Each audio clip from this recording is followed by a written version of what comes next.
इसको प्रमेह कहते हैं, तुमको पता ही नहीं चलता। तो तुम खाते तो बादाम का हलवा हो, पर लग रहा तुम्हें कुछ नहीं है। भगवान शंकर के पास क्या नहीं है यार। और ये अविवेक और मूर्खता पैदा करती स्मृति भ्रम। फिर दूसरे दिन कर लिया, मरे जा रहे हैं। जापान ने चीन पर ऐसे ही कब्जा किया था। अजीब सी प्रजाति भारत में पैदा हो, कुछ नहीं जानते। जो गोल का चयन करते हैं वो 4 तरह से करते हैं। पहला,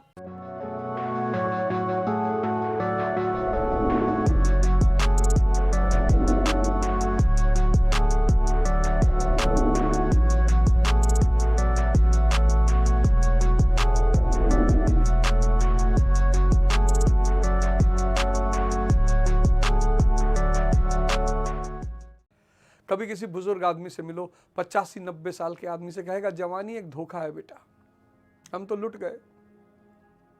बुजुर्गों के साथ जरूर बैठो, बुजुर्गों के साथ जरूर बैठो। कुछ बुजुर्गों से बचो, बुजुर्गियत में भी वो बाज नहीं आते, तो कुछ बुजुर्गियों से बचो।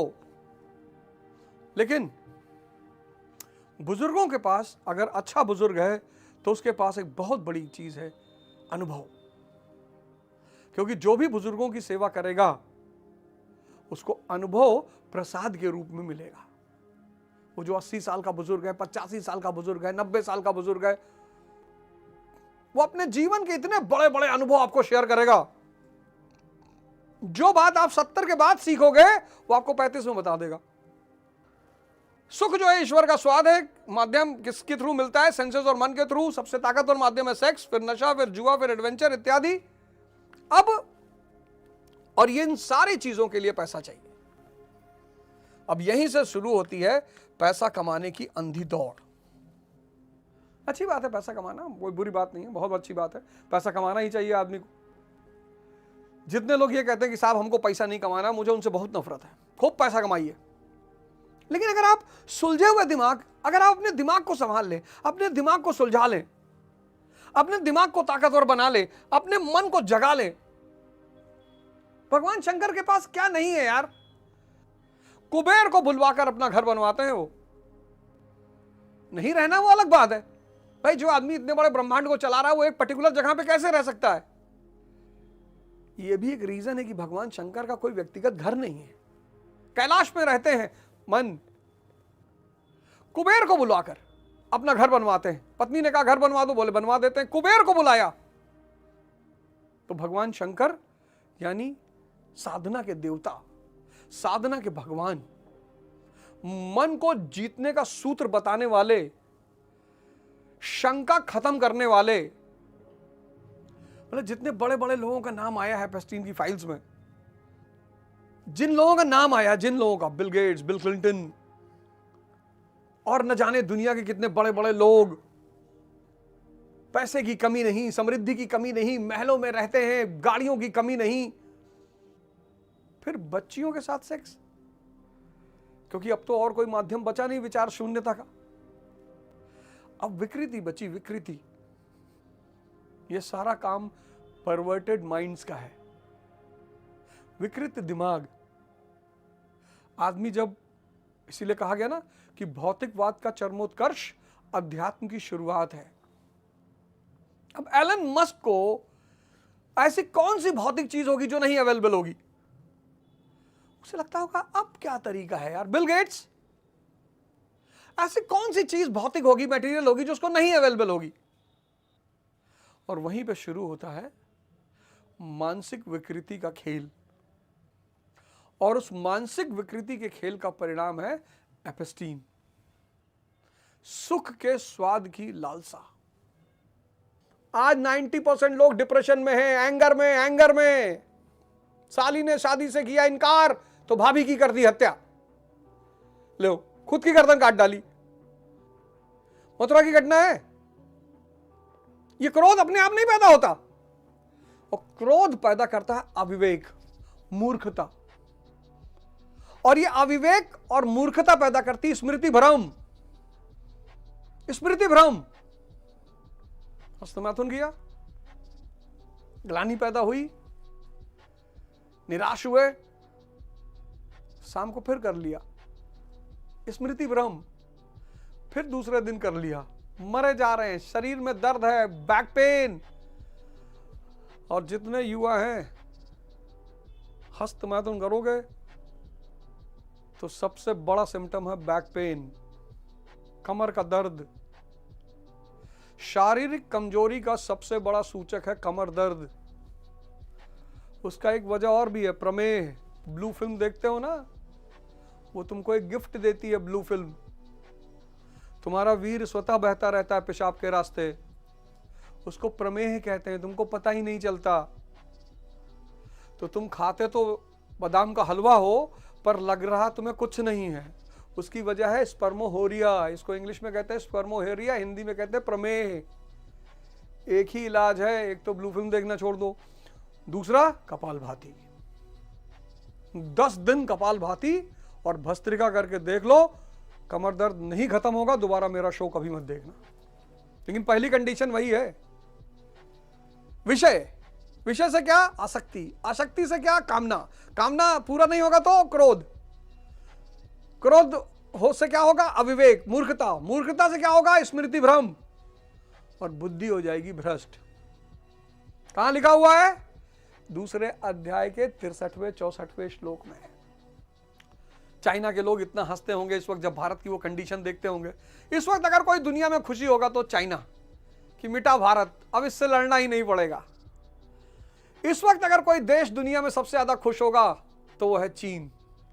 उसको पता चल गया वे ब्राह्मण दलित खुद ही लड़ रहे हैं, हिंदू मुसलमान लड़ रहे हैं। एक औरत थाने में खड़ी है, वैसे तो सब बाबा भीमराव अंबेडकर के शिष्य बताते हैं। एक औरत थाने में खड़ी है, उसको थाने में मां बहन की गालियां दे रहे हैं। यही सिखाया है बाबा भीमराव अंबेडकर ने। उसने गलती कर दी और तुमने पाप कर दिया। उसने तो गलती की, तुमने पाप कर दिया, पाप। ये तुम बाबा भीमराव अंबेडकर का प्रतिनिधित्व करते हो। चाइना सबसे ज्यादा इस वक्त खुश होगा कि मिटा, अब मिसाइल मारने की जरूरत ही नहीं। अब मिसाइल मारने की जरूरत ही नहीं, क्योंकि अगर किसी को तबाह करना है तो उसके अंदर गृह युद्ध करवा दो उसके घर में। जब घर ही में सब लड़ जाएंगे। जापान ने चीन पर ऐसे ही कब्जा किया था, द्वितीय विश्व युद्ध। जापान ने चीन पर ऐसे ही कब्जा किया था, उसके घर में ही गृह युद्ध करवा दिया, उसके घर में ही झगड़ा करवा दिया। किसी के घर को मिटाने को सबसे प्यारा तरीका है, अजीब सी प्रजाति भारत में पैदा हो, कुछ नहीं जानती, कुछ जानती ही नहीं। एक अजीब सी प्रजाति भारत में पैदा हो गई है और बहुसंख्यक हो गई है, कुछ जानती ही नहीं, लेकिन सब पर लड़ने को तैयार है। सब एक दूसरे को मां बहन की गाली दे रहे हैं। कोई सेना, कोई आर्मी, कोई पुलिस, कोई मतलब ही नहीं। कोई किसी को पानी पिला रहा है, कोई किसी की औकात दिखा रहा है। ये सब कहां साले, जब अंग्रेज आए थे 200 साल मारे, मार जूता, ये लोग कहां गायब थे? साला समझ में नहीं आ रहा। बस यही एक थोड़ा सा फॉल्ट हो रहा है कि कहां, जब वो नादिर शाह आया था, महमूद गजनी 17 बार लूटा इस देश को आके। पता है नहीं, ये लोग छुट्टी पर रहे होंगे। ये लोग बेचारे उस वक्त नहीं रहे होंगे, ये लोग छुट्टी पर रहे होंगे, छुट्टी पे। क्योंकि 17 बार आके लूटना और मार मंदिर। लेकिन अब पढ़ रहे हो, ये कर्म नहीं क्रिया है। खेल रहे हो, ये कर्म नहीं क्रिया है। ये जो तुम पढ़ रहे हो ये कर्म नहीं, इसीलिए मैं कहता हूं कर्म का फल नहीं है, ज्ञान का फल है। कुछ लोग होते हैं ना, घर छोड़ भाग गए, हरिद्वार में पड़े सड़क किनारे, कह रहे हम कोई काम ही नहीं कर रहे। भाई साहब, आप हरामखोर हो गए हैं।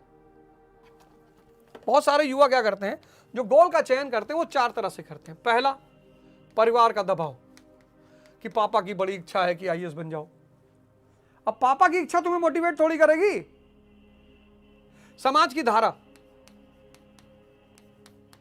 कि गांव में 25 लड़के हैं, 20 गए आईएएस की तैयारी करने, तो बाकी 5 भी जाएंगे। तीसरा, पर्सनल